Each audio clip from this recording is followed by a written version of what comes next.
Jay here, stretfordpaddck. This is the Paper Talk. We're actually live in my kitchen. Usually when I'm in my kitchen, it's pre-recorded, but just thought we'd do a quick live ahead of not just reacting to the presser from the Burnley game, but also ahead of tonight's Burnley game. Of course, Manchester United travelling to Turf Moor. You've got the preview, you've got all the pre-match stuff for that. We will have the watch along around later, so I think we're going to go live about 7 o'clock this evening because it's a late kickoff in it for a Saturday. It's an 8 o'clock kickoff, so you'll have myself, Joe Smith, and the rest of the gang here at 7 o'clock. So make sure if you're not doing already, you're hitting like, share, and subscribe. But I thought we'd just do a quick live, we'll just do a quick cheeky one to talk about the second part of yesterday's press conference. Obviously, Erik ten Hag gave his press conference ahead of tonight's game against Burnley. And there was some bits in the first part that we already know about. We spoke about Jadon Sancho and a few other bits and pieces as well, and about team spirit and all the rest of it. Injuries, who's available, the fact that maybe I think Amrabat, Mount, Maguire, and someone else I've forgotten. Get involved in the comments and let me know who the other one is. He said there was 4 people that could be available today that haven't been available recently. But in the second part, there was a little bit more. Good to see Lodi in the chat already. Anthony Biltar says, greetings from Palestine, Jay. Greetings to you, brother. I hope you're keeping well. Linda Revel is feeling confident. She says, I think we will smash Burnley tonight. Tom E says, morning from rainy Sweden. Glenn F, Brian Casey, Nick Jones, I'll say morning. Brian says, I hope you're well. I'm good, man. I hope you guys are well. I hope you're feeling confident, just like Linda is. I hope you are feeling confident ahead of tonight's game because, I don't know, it's a tough one, isn't it? It's like, it's Burnley away. And normally you'd be like, Burnley away, yeah. It's not the easiest game, but it's not the worst. But there's a lot of pressure on this game following our recent defeats. I think it's 3 defeats on the spin in the league. We've lost 3 out of the first 5 games. So to lose another one, especially away at Burnley, would be very deflating. Matt Lee Beater says, great work, Jay. Love your work from Australia. Tina Telefson, thank you, brother. Telefson Toka, who's been a member of the academy, I think is it, or the first team for 30 months, says, we need to back Ten Hag or we're back to the start. I agree. I know there's already a little bit of a debate going on about is the manager, how much pressure he's under, what's going to happen. There was rumours, weren't there? And I say rumours because I think there was one report in the Evening News that some of the players had sort of revolted against Erik ten Hag. But I haven't really seen much about that anywhere else. I don't know whether that's someone's leaking stuff, or it's obviously someone leaking stuff. Are they leaking a little bit of mistruth to pile on a bit of pressure on Erik ten Hag? Or is it the case? I don't know. I'm just a bit sort of skeptical, shall we say. Hamish Morrison. Sean lives here. Morning, Jay. Ready for 8 p.m? Yeah, sort of. We'll be live at 7. So make sure, if you're not doing already, you subscribe to the channel. Also, hit that like button. I want to get into it. I want to talk about the second part of the press conference, what Erik ten Hag was saying, what you guys make of it as well. What does it mean going into tonight's game and just in general? Because one of the big talking points from the Bayern Munich game was the lack of pressing. There was that sort of footage, wasn't there? The screenshots, the footage, the memes, whatever you want to call it, of Scott McTominay losing the ball and then tracking back, but being so slow, the ref was quicker than him. And I think there was other players that were accused of not pressing Marcus Rashford, even Facundo Palestri. I know it's different, tracking back and pressing are different things, but there was a real question about the energy and the running. And this is something that Erik ten Hag has addressed. He's been asked about it. So I'll get into it because it's quite a long-winded question. There's a couple of questions. So we'll get into it. And let us know what you think about this. So it says here, I'll go through it. It's all ties in together about the sort of the running and the lack of energy. So the question says, I think you said last month after the Spurs defeat that some players didn't run. There were some clips from the game in the week where it appeared as though the players weren't running, weren't busting a gut. Did you notice? Is that a concern? So, I mean, if you didn't notice, I don't know what's going on. He says it's always a concern. This is his reaction when we didn't run. But I think against Bayern, it was not the case. But in certain situations, yes. So it's also recognised. And in which situation? And then it's about, didn't they recognise it? Didn't they scan it? And didn't make the right decision? Or is it about willingness? So against Spurs, yeah, we didn't run too much. And we had a game last where we didn't do the same. We didn't run. But I think against Bayern, we did our best for physical outputs. But I think we didn't always run in the right moment. So he's not saying there's a lack of energy, really, effort. What he's saying there is in the right moment, you're not running. I mean, potatoes, potato, in it. It's almost the same thing. I think I can understand what he's saying in always running the right moment. There was times when you thought, right, we'll need to press, or there's times when you thought you need to track back a bit quicker, and that didn't happen. But that kind of ties into what the question's saying. It's just all about effort, really, isn't it? And I think I get it that you might be a bit knackered at times or whatever, or you might have been told to play a certain way or to fill a certain gap or to sort of sack a certain space or whatever. But a lot of it is pretty basic. If you lose a ball, you got to track back. If you can see the danger's on, and if all your teammates are pressing and your man isn't being pressed, you need to press, or you need to press the space. It just doesn't make a lot of sense to me that certain players aren't doing that. The next question said, Mr. Ten Hag, 8 goals conceded this season have happened shortly after a restart. Are you concerned about at all by how your players focus after conceding or scoring a goal? He says, not concerned, but we are aware of it. And so, of course, you can't close your eyes for things like that. And so we coach the players, we coach a team in that fact.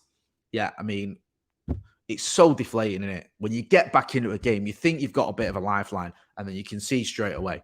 Bayern Munich is just typical that. One goal, we get back in the game with a goal, and then straight away they score, and you're like, what is the point? Happened twice, didn't it? In pre-season, you said you wanted United to be the best transition team in the world. This is the next question. And want to play with speed. Do you worry at all about the speed at which other teams are attacking you? He says, yeah, but when you also make the analysis of the goals against, I think in the defence transition we are good. But when they started an organised situation, we weren't always that good. He's then asked a follow-up question. Is there a specific reason you're not that good in the defence transition? He says, there are reasons, but when you explain reasons, you will make from it our excuses. So I don't want to talk about. So just I have to coach my team and to put them to them the conclusions, and I have to make them aware of these conclusions and then also give them solutions for it. So I'll get back into it in a minute. Let us know what you think about all that. Do you buy what Erik ten Hag's saying? Do you think he's saying the right things? Do you think he said anything there you don't agree with? Let me know what you say in the comments there. Santa Notch is there. Morning, Santa Notch. Hope you're well. Daniel Riley says, I think we'll win convincingly tonight. Glenn F says, it's a tough one, but I think we'll see the players who get it together for Erik ten Hag and who's backing him or not. And if not, he should be given all the time he needs to get players in that do up Erik ten Hag. Ant L says, Jay, do you think Erik ten Hag's tactical stubbornness is going to cost us? I don't think it is tactical stubbornness at times. There's times when I think he should have made changes sooner, or some of his tactics have baffled me. But I do get the idea that if you want to change the way a team is playing, if you want to progress a team, that you have to sort of stick to your guns. You can't keep reverting back to a different system all the time. So it's a bit of a double-edged sword for him there. I know in the past he has changed it slightly, tweaked it slightly when he's needed to. You remember the Liverpool game last season after the first two games, Brighton and Brentford? We stopped trying to play out from the back and just went long, really, didn't we? And we got a result there. So he has shown in the past he can adjust.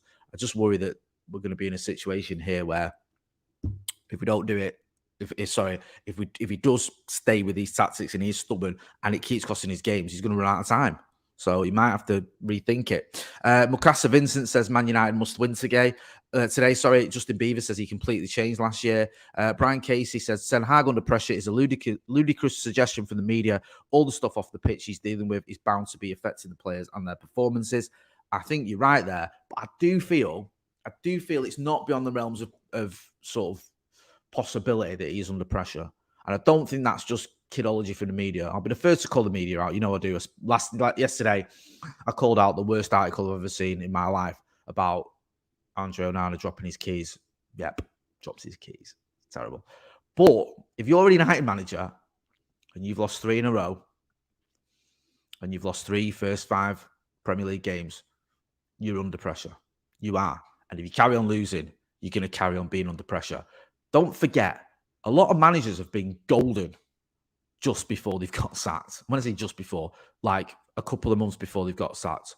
Jose Mourinho, in his 3rd season, first season we won 2 trophies, second season we finished 2nd. So he's had 2 positive seasons, really. Going into his 3rd season, he probably felt he was comfortable in his job, although he was kicking off a lot, moaning about a lot of things. And then within a few months, he's gone. Results go against him. Ed Woodward pulls the trigger. Ole Gunnar Solskjaer, who we've seen doing an interview with Andy Mitten in The Athletic, go and check that out if you get the chance. He's the same. Has a very good season, finishes second after a season of finishing third, gets to the Europa League final, just as Jose got to the FA Cup final in his last full season. You think, all right, he'll be all right. Results get away from him, some horrendous results. Next thing you know, he's gone. So I do feel like Manchester United managers are under pressure. You just are. I remember years ago speaking to I think it was Jamie Jackson from The Guardian, and he said any Man United manager, post Sir Alex Ferguson, loses 3 games, you're under pressure. It's the nature of the beast, and it is. And I think that if you look at what's gone on last season, it was a positive season. But I don't necessarily think that gives you carte blanche to just do anything you want in terms of this season. If you lose loads of games, I don't think they go, well, look at last season, he won the Carabao Cup and finished third. I'm not dismissing that. I'm just saying that doesn't give you a full season to just keep losing football matches. Now, I would stick with the manager. I would. I don't care if he's struggling. I don't care if the results are going against him. I think we need to stick with this manager. But this board, historically, haven't done that with managers, so I wouldn't be surprised. Brian Casey also says, if Ten Hag goes, we're going to be worse off. Doesn't seem possible, but it's true. Who would come in and take the job? People would come in. Would they be better than Erik Ten Hag? I'm not so sure. Santa Notch says, the manager pressure thing is something that people above him can control. They can. Will they? I don't know. Hopefully. Me and Joe were talking about this, and Joe was saying, oh, maybe they need to come out and sort of give him a backing, but the dreaded vote of confidence is just like the kiss of death, innit? It really is. Stephanie Griffith says, players need to be held accountable. Hit that like button, people. Let's get to 100 likes at least. Trans Tucker says, sack Klopp for not getting Champions League after 7 years. No media calling for his head. He's got credit in the bank, don't he? If you've won the Champions League and you've won the Premier League and the FA Cup League Cup at your club, especially when they haven't won it for 30 years, and you've done that, you're going to get a lot of credit in the bank. Let's not forget, Jurgen Klopp had a horrendous run of results during lockdown, I think it was. Do you remember that run when I think they lost 6, was it, at Anfield on the spin, 5 or 6? They were losing game after game after game after game after game. A lot of them at home and against lower opposition as well. And yet he kept his job because he had credit in the bank. The issue for Erik Ten Hag is he's only got a certain amount of credit in the bank. He's got credit in the bank with a lot of fans, and I think the fans get it. But I don't know if the board get it. Michael Whitaker makes a great point here. He says, Ten Hag is dealing with a lot of crap, though. Ronaldo, Greenwood, Anthony, Sancho, and the will they, won't they sell crap. He's clearly trying to move the club forward. Just too much background noise. I agree. He is dealing with a lot of nonsense. Hit that like button, people. Come on, let's get to 100 likes. Thanks, Stephanie Griffith. Let's get to 100 likes. Doc Rock says, the pressing works when the boys run correctly. Pressing won't work if they keep running like 10 Berbatovs. I love Dimitar Berbatov. I think I know what you mean, though. Also, Glenn F says, if he's under pressure, he's masking it well. And if he left, we'd just be stuck in a loop. Yeah, we would. We'd be in a loop. There's no denying that. Brian Casey says, Ten Hag needs time. If Sir Alex was sacked when he was under pressure, we would have missed out on the most successful period of our history. In Erik we trust. I agree. Hit that like button. Smash a like, people. Come on. 500 watching. Not got to 100 likes. That is a disgrace. Jace Parker says, morning, Jay. Love to see you. As per, good to see you, Jace Parker. Should we talk a little bit more about this press conference then? Because I've not gone through it all. The second part of it, of course. We're talking about defence transition. And then he says here, on Wednesday, you said that part of the problem was the defending was possibly the mentality of the players, not the whole problem, but part of it. Is there any concern or worry that you've been in the job a year now and you're still talking about the mentality of players? Because it's understandable that individual mistakes might happen, but the players have been with you for a year now. They will know your standards and what you expect of them in that area.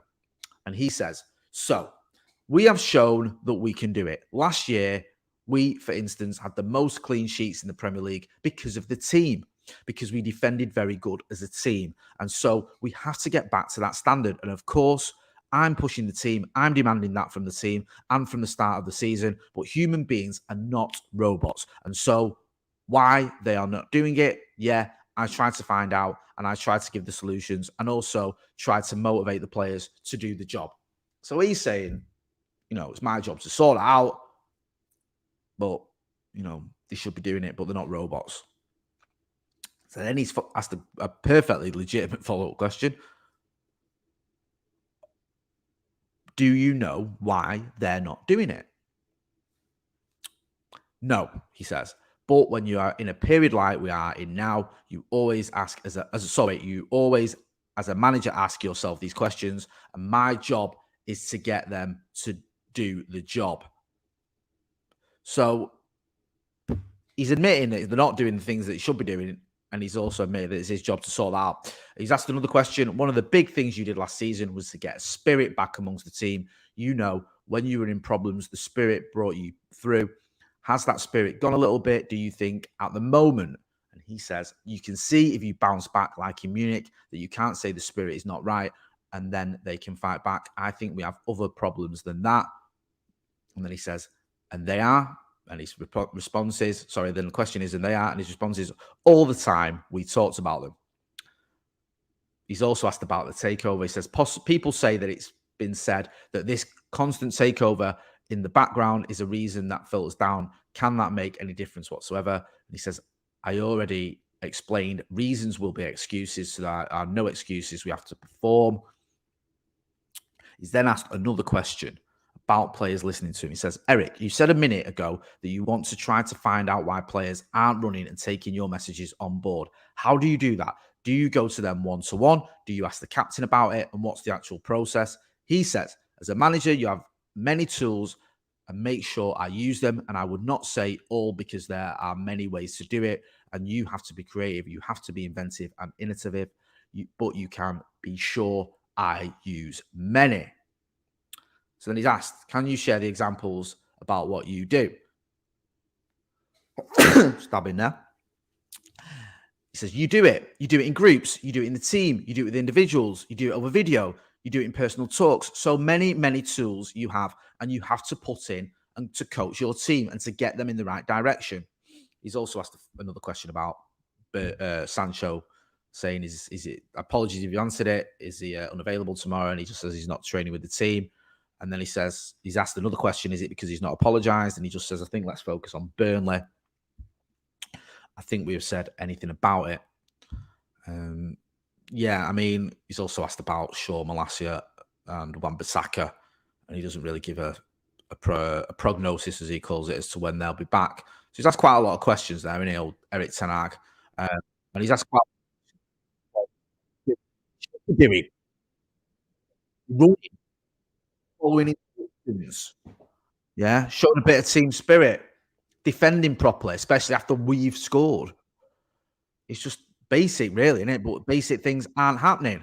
Brian Casey says, geez, been a minute since I've seen a dab. I know. Do you know what? Do you remember that advert with Paul Pogba where it was like, during COVID, if you're going to sneeze, do a dab? I still remember that. And Elle says, Jay, I dislike his comment about excuses. Feels like equivocation when he has referred to VAR decisions in his last 3 post-match interviews. Yeah, sometimes I think with post-match interviews, I kind of sympathize with the manager, because I think what happens as well is it's the post-match. You're angry, you're emotional. You might have seen a couple of decisions go against you where you're like, what's going on here? The VAR ones. And it's still fresh in your sort of your mind as well. And there's that injustice you feel of it as well. So sometimes you might react a little bit differently when you've had more time to think about it. But I do feel a bit sorry for him with some of these decisions. And I do think he's got a case. I do think VAR has been pretty harsh on us. People keep going on about the Wolves penalty that wasn't given. We got away with that one, granted. Yeah. But since then, you've had a few decisions which have been poor, in my opinion. Or, if not poor, very unlucky. People don't like to use the word luck when I talk about football, but we've had decisions that could have gone either way.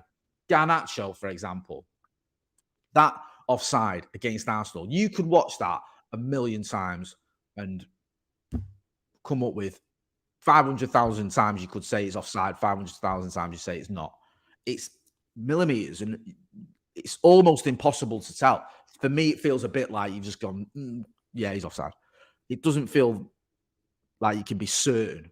Maybe I'm being biased. There's also the one with Rashford where it nearly went out for for Brighton. Again, it probably did go out, but again, it's close. So maybe it does feel a little bit unlucky. Maybe it does feel like VAR's letting down, like the Tottenham game. For me, that's a penalty United should have had. It's a blatant handball. He didn't get it. So I understand your point. I don't like to hear managers making excuses, but I think just post-match, when you've seen something going on that you don't agree with and it's cost your team, then it's difficult not to react to that. Dot Rock says, we have been boned on like 3 or 4 VAR decisions. Brian Casey says, it's the consistency of decisions is the main issue. Need to go back to the old school rule. If it's hits your arm, it's handball, regardless of why or how it happened. BMC says, we need to recruit some stronger players. We've had no luck this year, says 327-6HDKUGDASG. Wesley Mank says, English is his second language. Press take advantage. He didn't understand me when I asked him a question once on pre-season a year ago. I had to ask it about 3 times, but that wasn't because of his English. That was because of my terrible accent. Terrible or distinctive? You can make your mind up. Hit that like, man. We've still not got to 100 likes. Come on, people. Stephanie Griffith says, United win 3-0. Hoyland double. There's a little story doing the rounds. Well, it's not a little story, it's a story doing the rounds in the Athletic about Hoyland. Yes, we finally got to 100 likes. Come on, let's get to 150. Keep smashing likes. Come on. And it talks about how Manchester United signed Rasmus Hoyland. So it was quite a process to get him to come to United. Like everyone was on board with it. This is from Laurie Whitwell in the Athletic. I'm just going to see if I can see his tweet actually, because his tweet is a lot quicker than his article. So he says about how SEG won big agent battle. Ten Hag sends character on calls. Turning down PSG boss Nasser, Matt Hargreaves' major role. So that's what the sort of the main talking points are. So I'll get into that and explain it a little bit, because that doesn't really give you a clear point. It says here that basically when it came to signing, PSG offered Hoyland a higher salary than the terms he eventually agreed at United and made an opening bid of €50 million to Atalanta, his Italian club. However, the pull of playing at Old Trafford was the overriding factor for a 20-year-old who said on his unveiling that he grew up in Copenhagen as a fan of Sir Alex Ferguson's serial Premier League title winners. Great stuff. So he wanted to come because of the size of the club and he wanted to play at Old Trafford. I'm looking forward to his first goal at Old Trafford. It was really annoying when that one got chucked off the other day. Also says, by that stage, Hoyland had also got acquainted over video calls with Erik ten Hag and understood the desire United's manager had to add him to the squad.